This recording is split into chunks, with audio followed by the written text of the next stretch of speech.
Right, welcome back to your view with me, Nkgopotse JJ Tawani, coming to you live from Linden here in Johannesburg. Of course, tomorrow, big day for SAA as the workers are putting their foot down and putting their tools down to say that they have had enough. Now they've put some demands on the table, getting an 8% salary increase and all kinds of other demands. And the SAA's CFO earlier on in the week warned that SAA can ill afford a strike, and in fact, that the strike could well endanger the very life or the very existence of the airline. So I'm joined by Mr. Unathi Henama, who is going to tell me what he thinks. He wrote a piece or an opinion in social media today indicating how this may well affect the tourism, may well affect the economy. Tadi will join us in that conversation at some point, but let's carry on now with the conversation. Good evening to you, Mr. Henama. Good evening. How are you? That's grand. Sharp. Tell me, what do you make of this? Do you think that SAA can survive this kind of thing if this strike goes on for a few days? Because unions are not known for just terminating a strike sort of on the first day, What would be the implications for tourism and for the existence of the airline itself, in your view? I mean, from the side of the airline, they'll be losing around about 50 million rands per day. 50 million per day.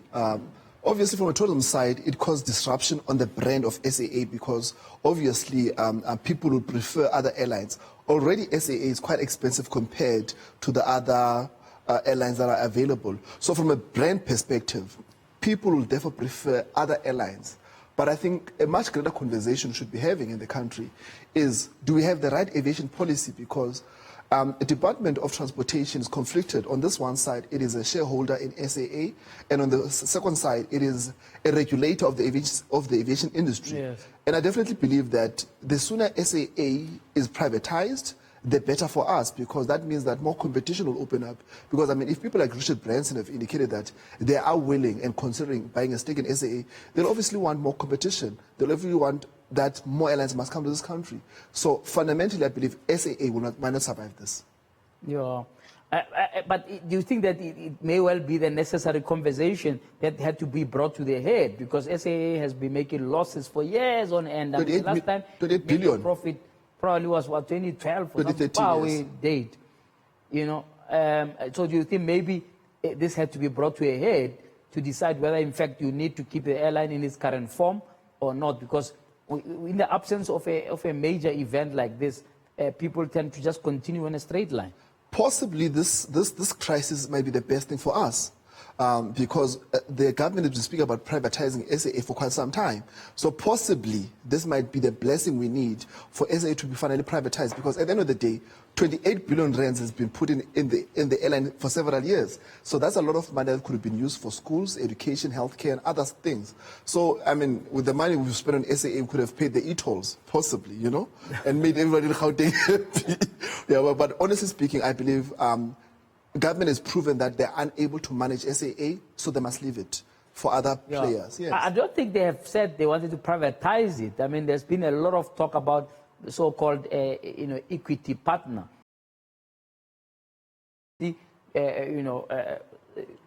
a sense, crafted not to suggest privatization, but to say let's have a public-private partnership where you bring an international partner, possibly an international airline as an equity partner, who can partner with SAA and then bring some value in order to just ensure that it can just get onto a different path, because it's been on a sliding slope for years. But JJ, privatization is also a word. It's not vulgar.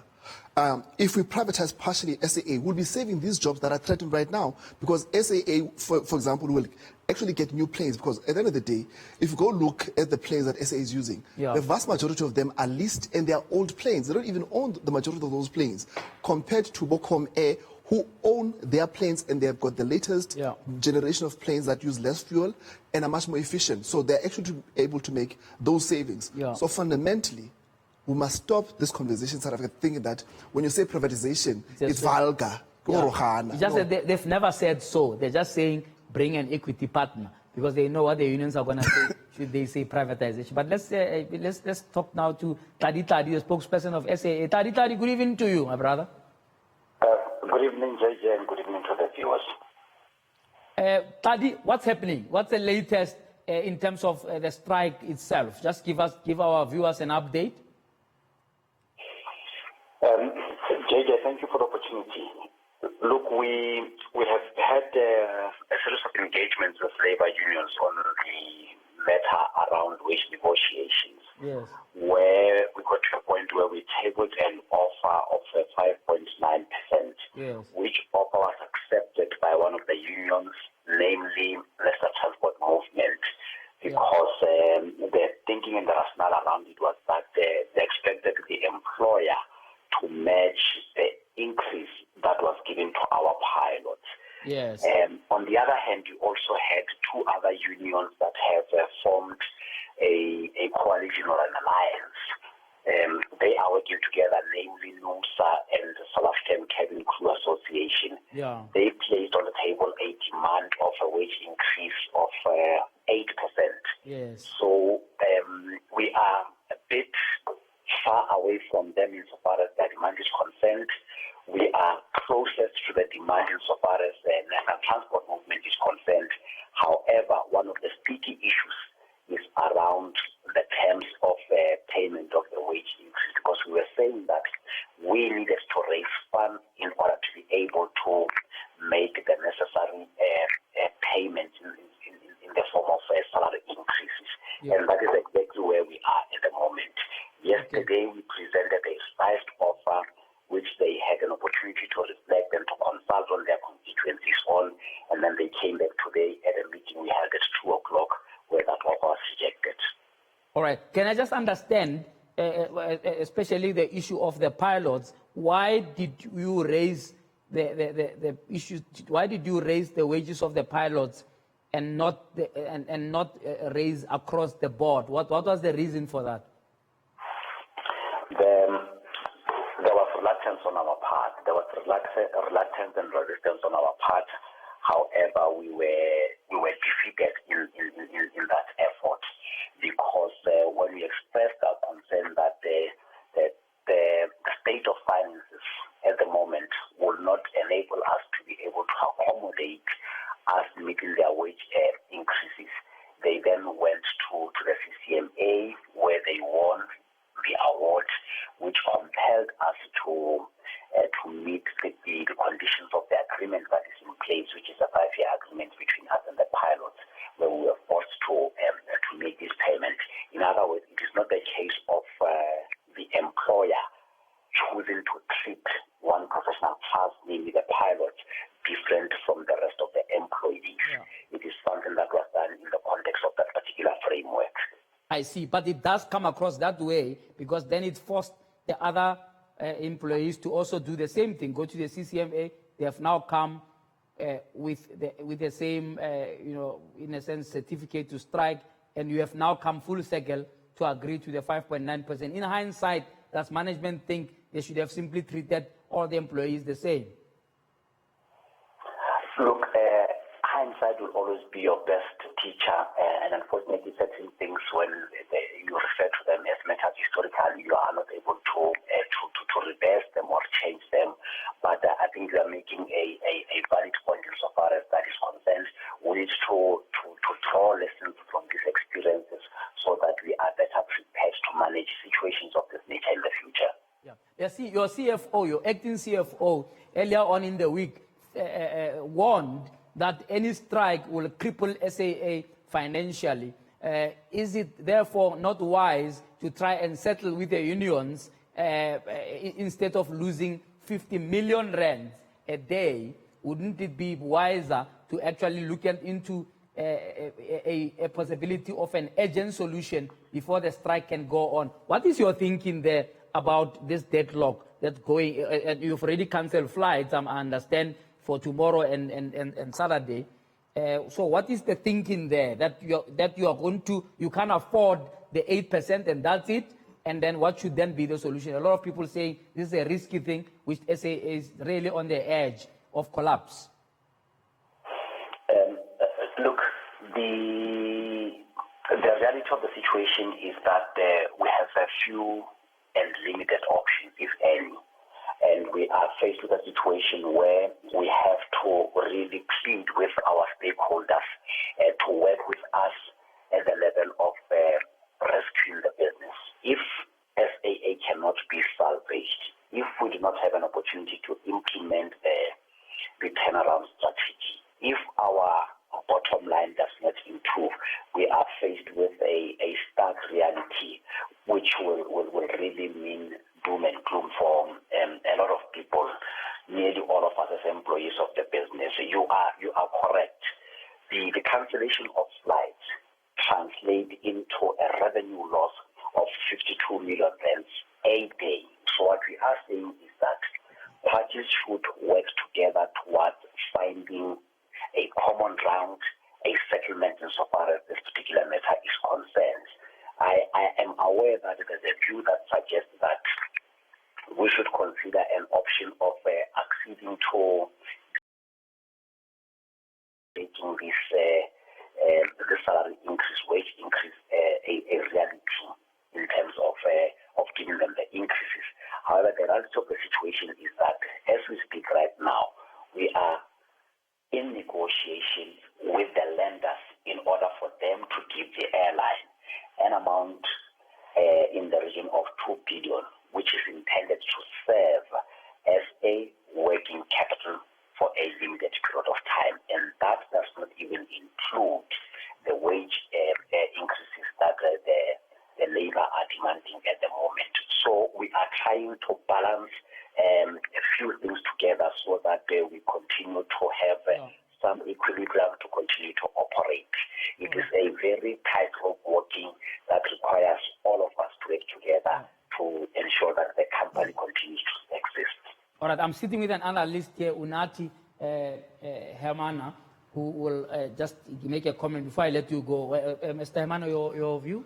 Well, this is very, very bad. I mean, the situation financially is quite very, very bad. Yeah. And obviously, I'm not a privatization evangelist, but I believe the sooner we do it, the better. The taxpayer can no longer continue to suffer under these conditions. Yeah, and possibly if they bring in a new management team and obviously expertise from an airline that buys the equity stake, then SAA will fly. I mean, it's a good brand and it has to be protected, but not at the expense of the taxpayer. Yeah. Tadi,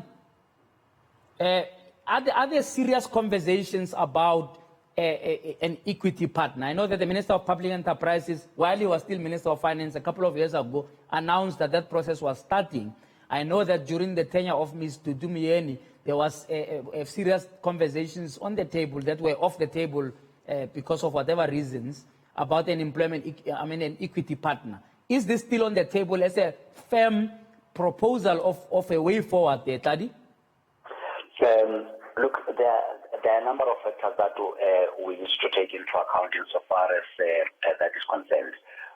One, a decision on whether or not there should be a strategic equity partner, SEP, is a decision that must be taken by the shareholder.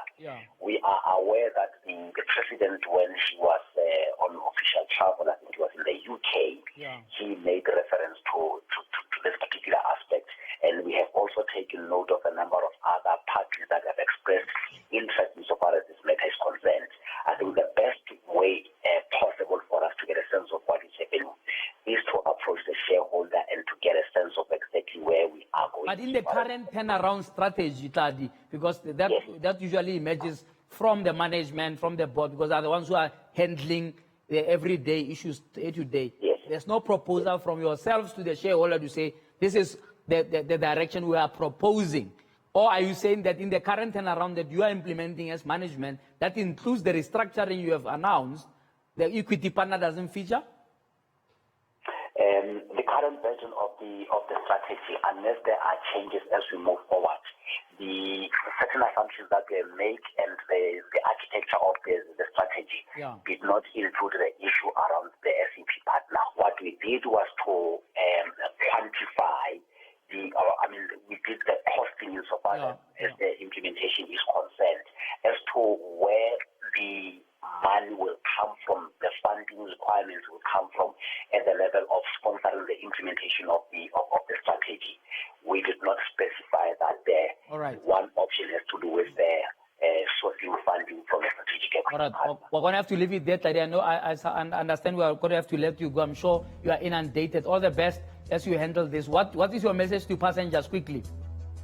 Our message to partners is to say that they need to be in touch with us. They need to make a regular visit to our official communication channels, where they will get the regular updates. But tomorrow, all flights are cancelled. The situation at the moment is that flights have been cancelled for Friday and for Saturday. All of them. All of them right across the network, in the domestic, regional, and international segment of our route network. What we will do, JJ, tomorrow is to review the situation and make an operational decision as to whether Sunday we should be able to operate getting into the new week or not, and we'll make that announcement during the course of the day.